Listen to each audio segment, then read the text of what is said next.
প্রিয় শিক্ষার্থী, আমরা পূর্বের ভিডিওতে 7 নম্বর ম্যাথটি সমাধান করেছি। এই ভিডিওতে আমরা 8 নম্বর ম্যাথটি সমাধান করব। তো বলা হচ্ছে a * b - c x² + b * c - a * x + c * a - b = 0। সমীকরণের মূলদ্বয় সমান হলে দেখাও যে এটা। সমীকরণের মূলদ্বয় সমান হলে আমরা জানি নিশ্চয়ই এর মান 0। সমীকরণের মূলদ্বয় যদি সমান হয় সেই ক্ষেত্রে d এর মান 0। তাহলে আমরা ওই কাজটাই করব। বাংলা কথাটা একটু লিখব যে সমীকরণের মূলদ্বয়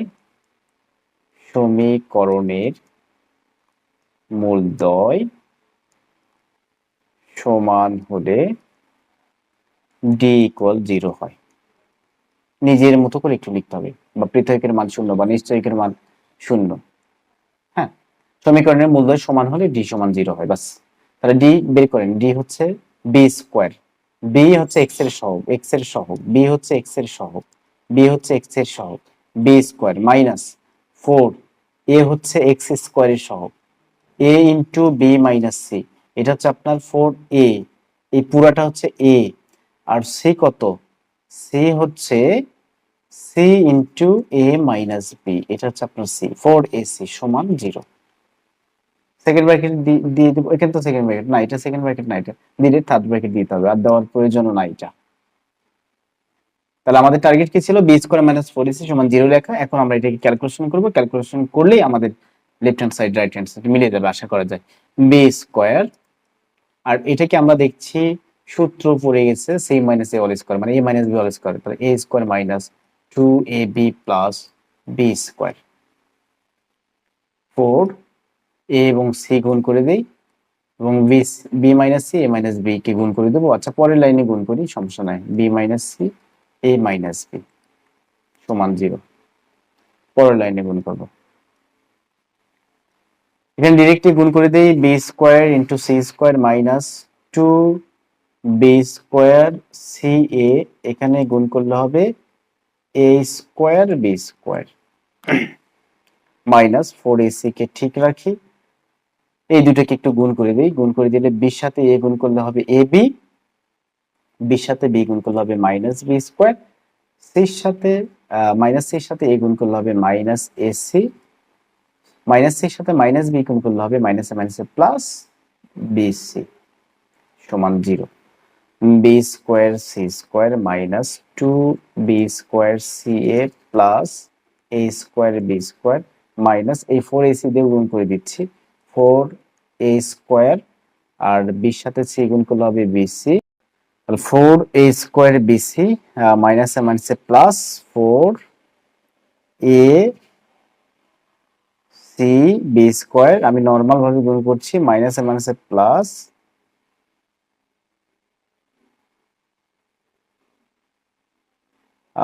4, এটা গুণ করা শেষ। এখন এই -4ac দিয়ে 4ac দিয়ে ab কে গুণ করছি, তাহলে 4a² bc মাইনাসে প্লাস 4ac b², এখন এইটাকে গুণ করব, মাইনাসে প্লাস 4a আর a গুণ করলে হবে a², c আর c গুণ করলে হবে c²। গুণটা একটু নিজ দায়িত্বে করলে ভালো বুঝতে পারবেন। এরপরে -4ac দিয়ে a প্লাস bc কে গুণ করব, মাইনাস প্লাসে মাইনাস, 4 ঠিক থাকবে। তারপরে a এর সাথে কোনো কানেকশন নাই, শুধু a থাকবে। c, হ্যাঁ c এর সাথে কানেকশন আছে, c² আর একটা b আছে এখানে, = 0। এখন আমরা একটু সাজিয়ে লিখবো, এই জায়গায় সাজিয়ে লিখবো আসলে দেখি কি হয়। এখানে b² c² ঠিক আছে। তারপরে আমরা যদি দেখি a² b² এখানে আমাদের আছে। তারপরে যদি দেখি আর 4a² c², অর্থাৎ স্কয়ার জাতীয়গুলোকে এক জায়গায় লিখেছি। এখন বাকি রইল এইটা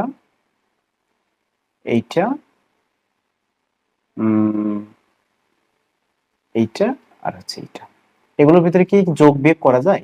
হ্যাঁ, যোগ বিয়োগ করা যায়। কিভাবে বুঝলেন? যে 4ac b², একইভাবে 2ac b², অর্থাৎ 4ac b², 4ac b² 2ac b², একই জিনিসই, একটু উল্টাপাল্টা করে লিখে ফেলছি, গুণ অবস্থায় আছে মানে একই। তার মানে 2ac b² আপনি বলতে পারেন এটাকে, আর এটাকে বলা যাবে 4ac b²।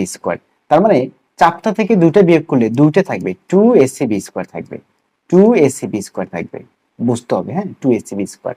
এরপরে কি, এটা কি কিছু করা যায়? এটা না, এটা যেরকম আছে এরকমই রাখবো।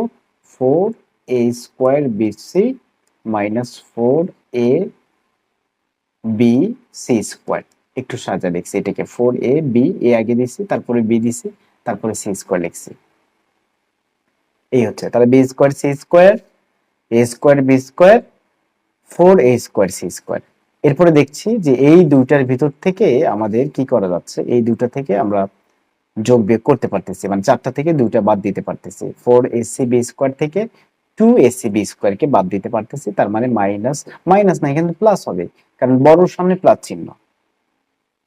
আর এটা ঠিক আছে, -a²bc, এটা ঠিক আছে। এরপরে লাস্টের এটাও ঠিক আছে, 4abc²। এই যে এখন এই জায়গাগুলোতে প্রবলেম হয়, আপনাকে জানতে হবে যে এটা কোন সূত্রে পড়ছে। a plus B plus C, এই সূত্রে পড়ে গেছে এটা। a plus B plus C whole square সূত্রে পড়ে গেছে। এ হচ্ছে আপনার বিসি, বি হচ্ছে আপনার এবি, আর সি হচ্ছে -2ac। কোন সূত্র? কোন সূত্র? সূত্র হচ্ছে a plus B plus C whole square সমান a² plus b² plus c² plus 2ab plus 2bc plus 2ca। Sir এত কিছু মনে রাখেন কিভাবে? আসলে প্র্যাকটিস করতে হবে। এটাকে আপনি বর্গ করে দেন, অর্থাৎ a plus B plus C, C হচ্ছে -2ac, মাথায় রাখতে হবে। এই যে মাইনাস যেহেতু আছে, এই মাইনাস গুলো মিলানোর জন্য কিন্তু সি কে -2ac ধরা হয়েছে। আর এ হচ্ছে আপনার বিসি, এটা দেখে বোঝা যাচ্ছে, বিসির উপরে অল স্কয়ার দিলে হয়ে যাচ্ছে, এ বির উপরে অল স্কয়ার দিলে বি স্কয়ার হয়ে যাচ্ছে। আর এইটা হচ্ছে 2ac, তাহলে 2ac এর উপরে অল স্কয়ার দিলে কিন্তু আমরা এটা পাচ্ছি। কিন্তু আসলে 2ac এর উপরে না, -2ac এর উপরে অল স্কয়ারটা দিতে হবে, এই দুইটার কারণে। এখন আপনি এটাকে ক্যালকুলেশন করেন, a plus B plus C whole স্কয়ারের সূত্র অ্যাপ্লাই করেন। সির জায়গায় অবশ্যই যখন আমাদের সি আসবে, মানে 2ab 2bc, এই যে সি আসছে, 2ca, এই যে সি আসছে, এই সির জায়গায় অবশ্যই -2ac বসাবেন, এর জায়গায় বিসি বসাবেন, বির জায়গায় এবি বসাবেন। বসানোর পরে দেখবেন এই উপরের লাইনটাই হবে। নিজে একটু খাতায় করে ফেলেন। এখন আমরা প্রমাণের দিকে যাব, দুই পাশে আমরা বর্গমূল করব। বর্গমূল মানে কি, রুট দেওয়া। হ্যাঁ, তাহলে এখানে রুট দিলে স্কয়ার রুট কেটে যাবে, থাকবে হচ্ছে বিসি প্লাস এবি -2ac, অর্থাৎ রুট এবং স্কয়ার কেটে যাবে। এই পাশে রুট দিলে, জিরো রুট করলে জিরোই হবে। সাইড নোটটা দিয়ে দেবেন যে উভয় পক্ষে বর্গমূল করে, উভয় পক্ষে কি করে, বর্গমূল করে। এখন আসেন আমাদের অ্যান্সারটা মিলাতে গেলে কি করতে হবে দেখেন, এই -2ac কে ওই পাশে দিয়ে দেন +2ac। এখন অ্যান্সারটা মিলাতে গেলে কি করতে হবে আমরা একটু দেখে নিই, কি প্রয়োজন আমাদের। 2/b প্রয়োজন। 2/b প্রয়োজন, তা 2/b কখন আসবে? যখন আমরা এ বি সি দিয়ে ভাগ করে দেব। যখন আমরা এ বি সি দিয়ে ভাগ করে দেব, তাহলে এ কেটে যাবে, সি কেটে যাবে, 2/b থাকবে এখানে। অর্থাৎ উভয় পক্ষে এবিসি দ্বারা ভাগ করে পাই, উভয় পক্ষে এবিসি দ্বারা ভাগ করে পাই। এখানেও এবিসি দিয়ে ভাগ করে দেন, এখানেও এবিসি দিয়ে ভাগ করে দেন। অর্থাৎ ভাগ করে দিলে তো প্রত্যেকটার সাথে ভাগ করে দিতে হবে, একটার সাথে দিলে হবে না। আপনি বুঝবেন না, এই জন্য আমি ভাগ করে দিয়েছি, কিন্তু এটা পরীক্ষার হলে আপনি ডিরেক্টলি করার চেষ্টা করবেন। তাহলে এবিসি দিয়ে ভাগ, সবগুলোকে এবিসি দিয়ে ভাগ করছি, উভয় পক্ষে এবিসি দ্বারা ভাগ করে পাই, সাইড নোট দিব। এখন দেখি এই বি আর এই বি কেটে গেল, এই সি আর এই সি কেটে গেল, 1/a রইল এখানে। উপরের বি নিচের বি কেটে গেল, উপরের এ নিচের এ কেটে গেল, 1/c রইল এখানে। উপরের এ নিচের এ কেটে গেল, উপরের সি নিচের সি কেটে গেল, অর্থাৎ লব হল সি কেটে গেল, রইল 2/b।